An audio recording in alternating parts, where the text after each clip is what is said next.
पहले उत्तर प्रदेश में मुसलमानों को नमाज पढ़ने पर रोक लगाई और फिर सौगात में ये बिल लाया गया। निसार में तेरी गलियों पे है वतन, जहाँ चली है रिवाजो गैर कि कोई ना सर उठाकर चल सके। गरीब महिलाएं जो वक्फ की संपत्ति से अपना रोजगार चला रहे हैं और ये जो वक्फ बाय यूजर क्लॉज के हटाने से लाखों वक्फ की जायदाद अपना स्टेटस खो देंगी और लाखों लोग इसी तरीके के लोग सड़कों पर आ जाएंगे। माइनॉरिटी महिला हूँ, इस सदन में हम सिर्फ 2 महिलाएं हैं और उस नाते से मैं ये बात कहना चाहती हूँ कि इस बिल के माध्यम से मुस्लिम महिलाओं को कुछ नहीं मिल रहा है, ये हमें कुछ नहीं देना चाहते, सिर्फ टोकनिज्म हमारे नाम पर बनाकर एक नैरेटिव मीडिया में चलाना चाहते हैं। तो ये बिल मुसलमान की भलाई का नहीं, उनकी पहचान को मिटाने का है कि कागजों की कैद में बस नाम रह जाएंगे, वो जो हमारे थे सिर्फ दावे में रह जाएंगे। इस बिल के द्वारा मीठी ईद के जायके को कड़वा करना यही असली सौगाते मोती था। सुश्री इकरा चौधरी जी प्लीज आप बोलिएगा। धन्यवाद सभापति जी। मैं सबसे पहले दाद देना चाहती हूँ इस बिल के टाइमिंग की कि अभी ईद की रौनक बुझी भी नहीं थी और हमारी जड़ों पर एक नया फरमान लाया गया। पहले उत्तर प्रदेश में मुसलमानों को नमाज पढ़ने पर रोक लगाई और फिर सौगात में ये बिल लाया गया।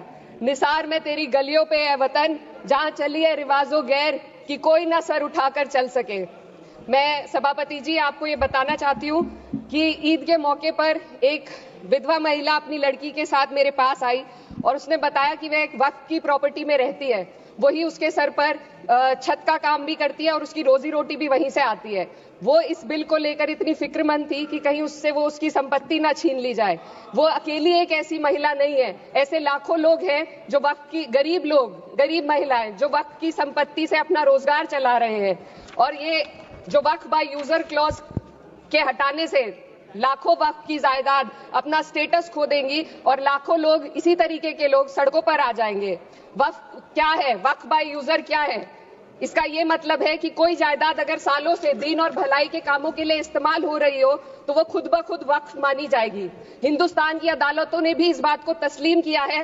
वक्फ बाय यूजर सिर्फ वक्फ बोर्ड को ही मिली कोई खास सौगात नहीं है, ये बल्कि सभी अन्य धार्मिक ट्रस्टों को परंपरा और यूज के आधार पर बिना किसी डॉक्यूमेंटेशन के धार्मिक चरित्र को डिक्लेयर करने का राइट मिला हुआ है।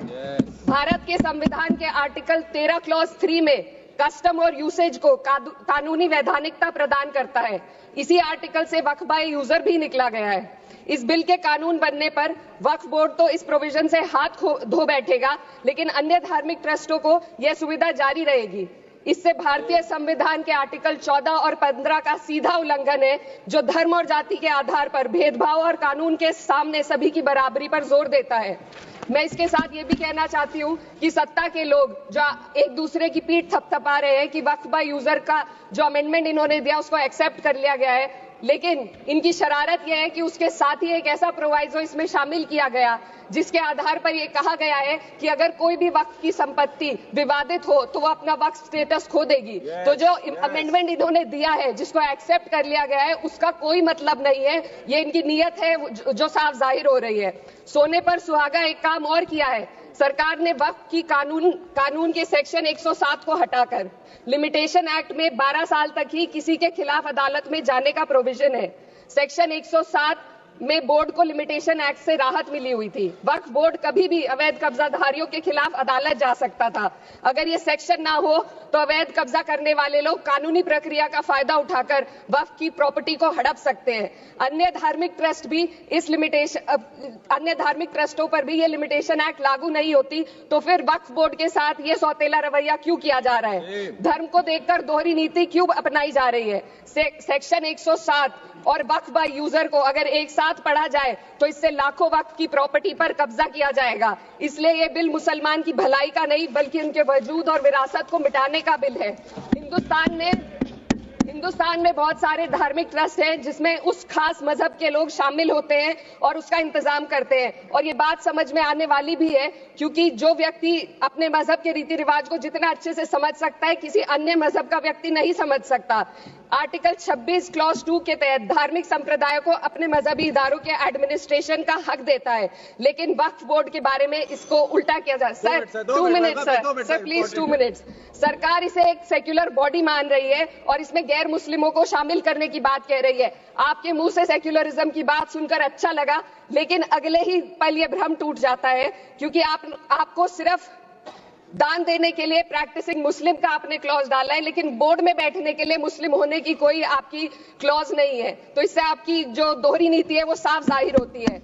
ये वही सरकार है जिसने राम जन्मभूमि ट्रस्ट में ये लिख दिया कि जिला अधिकारी भी अगर होगा तो हिंदू होना चाहिए। कोई मुझे बताए कि वहां पर सेक्युलरिज्म का रस क्यों नहीं घोला गया?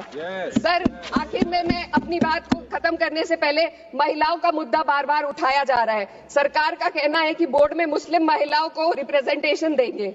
इस कानून से पहले भी मुस्लिम महिलाएं बोर्ड में मेंबर रह चुकी हैं और मिनिमम 2 का प्रोविजन था, उससे ज्यादा भी हो सकती थी। सर, मैं ये कहना चाहती हूँ कि सरकार ने महिलाओं के लिए ऐसा कौन सा नया काम किया जिसका ढिंडोरा सरकार का हर सदस्य पीट रहा है? इस बात की तायद अगर आपकी तरफ से कोई मुस्लिम महिला करती तो हम उसका यकीन भी करते, लेकिन अफसोस आपकी इतनी लंबी कतार में एक भी मुस्लिम महिला नजर नहीं आती है। सर, मैं खुद एक मुस्लिम महिला हूँ, मैं सिर्फ एक माइनॉरिटी महिला हूँ। इस सदन में हम सिर्फ 2 महिलाएं हैं और उस नाते से मैं ये बात कहना चाहती हूँ कि इस बिल के माध्यम से मुस्लिम महिलाओं को कुछ नहीं मिल रहा है। ये हमें कुछ नहीं देना चाहते, सिर्फ टोकनिज्म हमारे नाम पर बनाकर एक नैरेटिव मीडिया में चलाना चाहते हैं। तो ये बिल मुसलमान की भलाई का नहीं, उनकी पहचान को मिटाने का है। सर, अंत में मैं बस यही कहना चाहती हूँ कि कागजों की कैद में बस नाम रह जाएंगे, वो जो हमारे थे सिर्फ दावे में रह जाएंगे। इस बिल के द्वारा मीठी ईद के जायके को कड़वा करना, यही असली सौगाते मोदी था। बहुत बहुत